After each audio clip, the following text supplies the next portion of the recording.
따뜻해 나의 곁에 있는 너로 변하지 않는 네 모습으로 난 늘 행복해. Good morning everyone, or magandang umaga sa inyong lahat. Ngayon is December 30.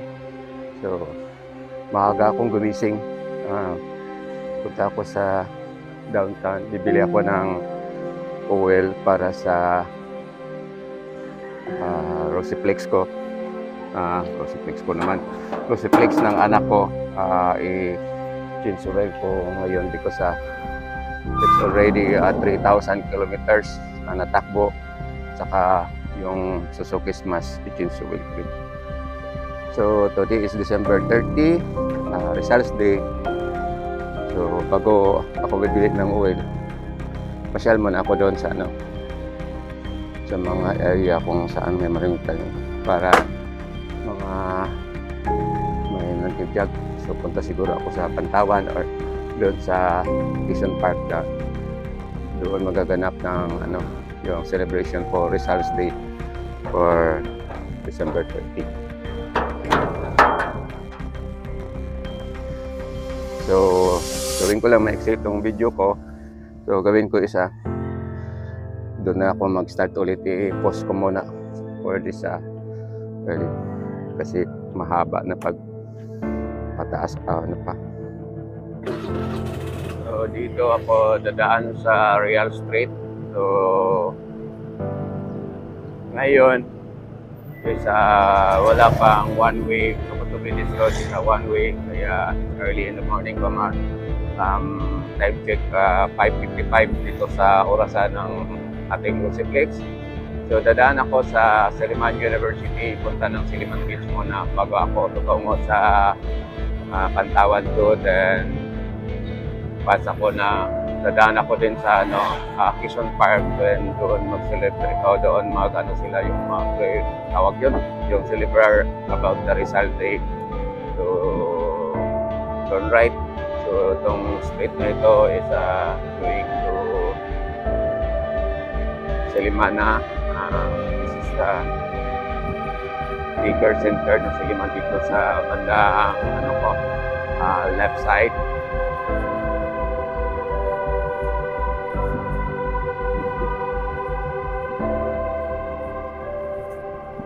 So this morning, early morning, yung anong tawag yung sa early morning, yung madaling araw ba?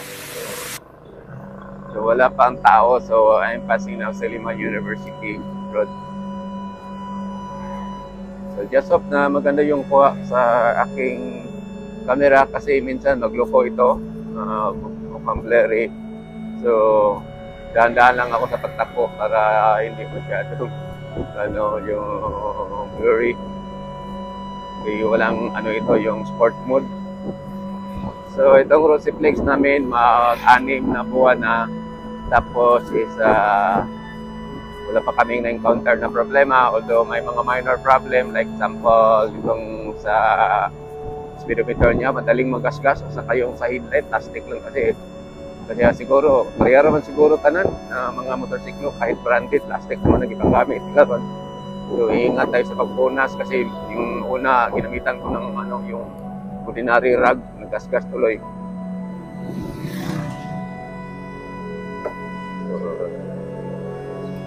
ito yung diversion road ng Lokok. Then usap na ko padulong sa Silliman Beach.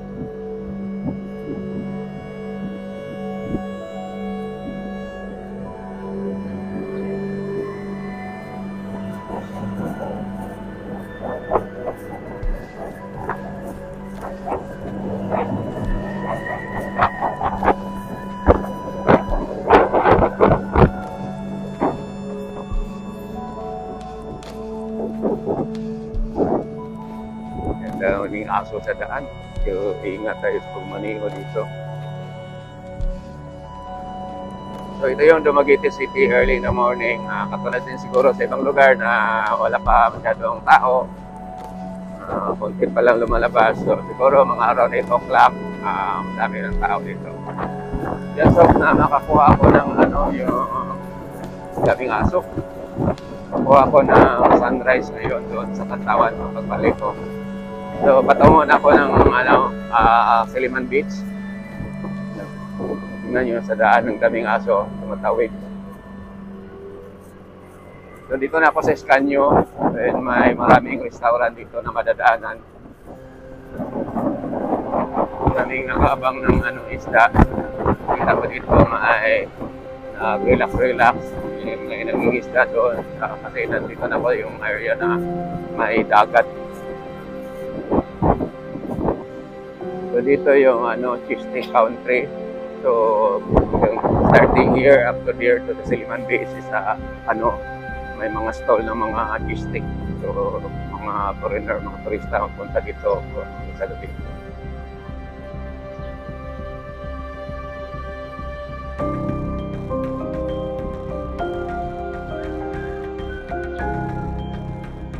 So ito yung Siliman Beach. Yan.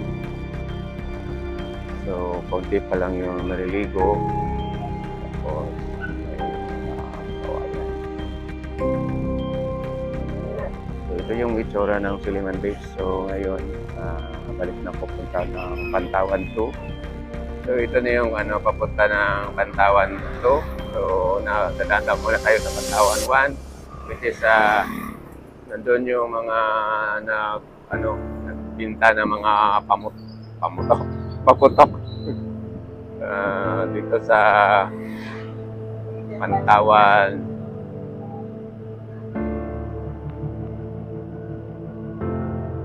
Yan sa yan.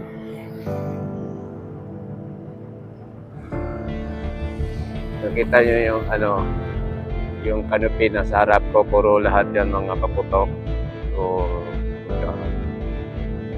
ang tawag doon, gikan dito, abot dire sa dulo. So, pero bawal testing dito. So, dito nilalagay. So, ang daming paputok. So, preparing for this New Year. So, ngayon punta naman tayo sa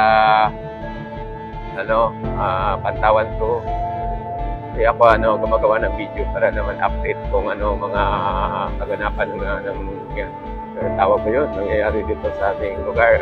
Katahimik, hindi masyadong crowded at traffic early in the morning. Pero pag during noon time na bumper to bumper na traffic dahil maraming mga kagaibang lugar punta dito para pumipili ng mga para pang bagong taon. So, pasok na tayo sa Pantawan 3. Yan na natin yung mag-booking. So, doon, bandang area, pinoclose pa nila kasi may mga sasakyan pumunta doon. So, try natin baka makapasok tayo doon. Pinoclose nila tapos pinapapasukan. So, isa Hanford. So, it's a long walk dito. Daming tao naglalakad. Supposed to be mag-walking ako ngayon, kaya lang dala ko itong Rosiflex. Tapos, hindi man pwede na akong ibilid. Manakaw pa ko niya or makawat pa lang ko niya. Wala na yung motor. Kasapaan ko na akong anak.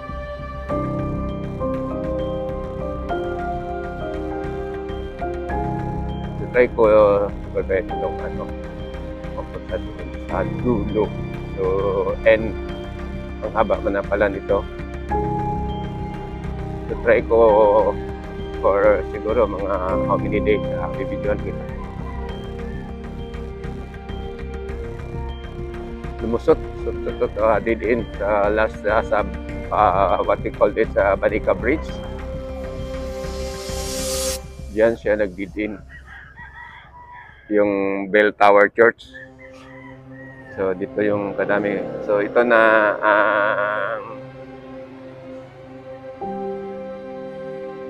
sunrise. So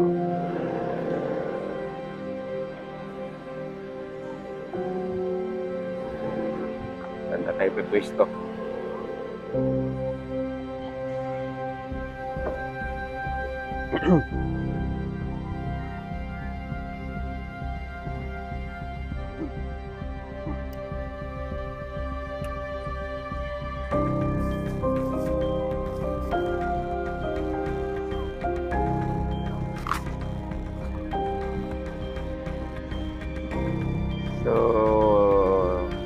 makita naman ko.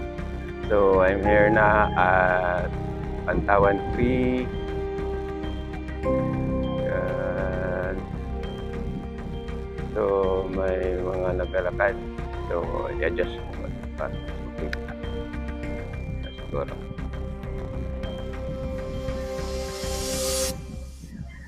Yan yung ang nasa likuran ko yung nasangit akong ulo. Yun ang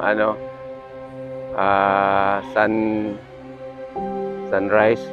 Early in the morning, patay akong relo, wala akong relo.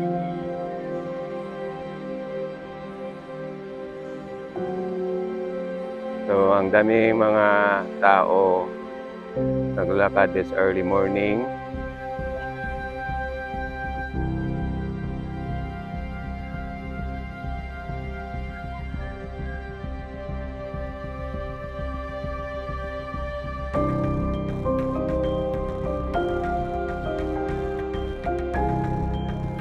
So, I'm here at Pantawan 3. So, sa likuran ko is yung sunrise. So, tapos ako dito, punta na ako doon sa Quezon Park para to take little video naman sa kung anong kaganapan ngayon during the celebration of the Rizal Day. So, punta na ako doon, exit na ako para ako makauwi ng maaga tapos mag-change oil ng Rosiplex motorcycle.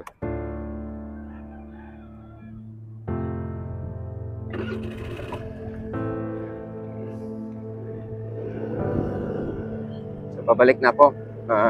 Just hope na walang makatunok din area.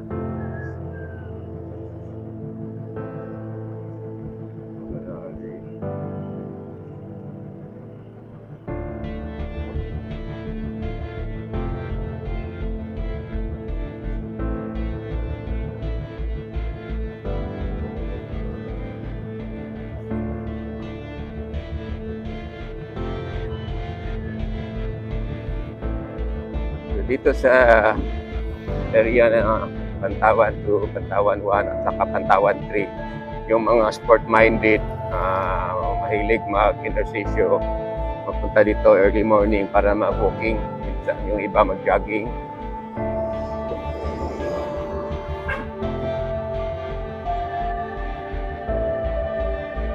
So yan, naka-ready na yung fire truck para sa Serena. So wala pa masyadong tao. So nakahanda na silang lahat for rehearsal. Naka-ready na, pero hindi lang ako din ngayon mag-live video. So may mga upuan na naka-set up for the preparation for the Rizal Day. So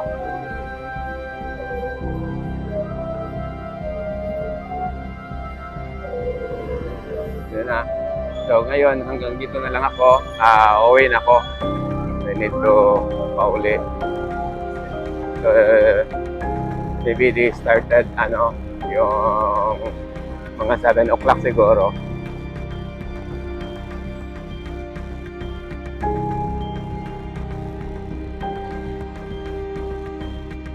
So nandito na ako sa bahay. Tapos nakabili na ako ng fuel. Siyempre, ito nabili ko sa gas station lang kasi wala pang bukas na tindahan kanina. So, yung kasama na yung gear oil, it is 800 yata ito. So, tapos ito namang